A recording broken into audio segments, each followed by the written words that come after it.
Hi, ഇതെന്താണെന്നറിയാമോ? ഇത് ഒലിവാണേ.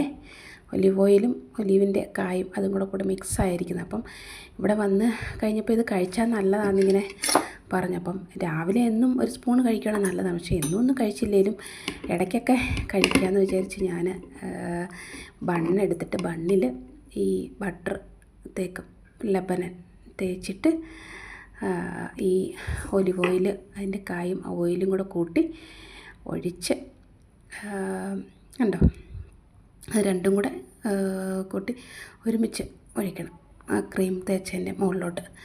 എന്നിട്ട് ഒരുമിച്ച് വെച്ച് കഴിക്കണം. അപ്പം എങ്ങനെയായാലും നമുക്ക് ഉള്ളിൽ ചെല്ലുമല്ലോ, അപ്പോൾ എങ്ങനെയാലും ചെന്നാൽ പോരെ. അപ്പോൾ അങ്ങനെ അങ്ങ് കഴിക്കാമെന്ന് വിചാരിച്ച് ഞാൻ ഇന്നെടുത്തതാണ് കഴിക്കാൻ. അത് സ്ട്രോക്ക് അങ്ങനെയൊക്കെയുള്ള ഏതാണ്ടൊക്കെ ഒരുപാട് ആരോഗ്യ പ്രശ്നങ്ങൾക്ക് നല്ലതാണെന്നാണ് പറഞ്ഞത്.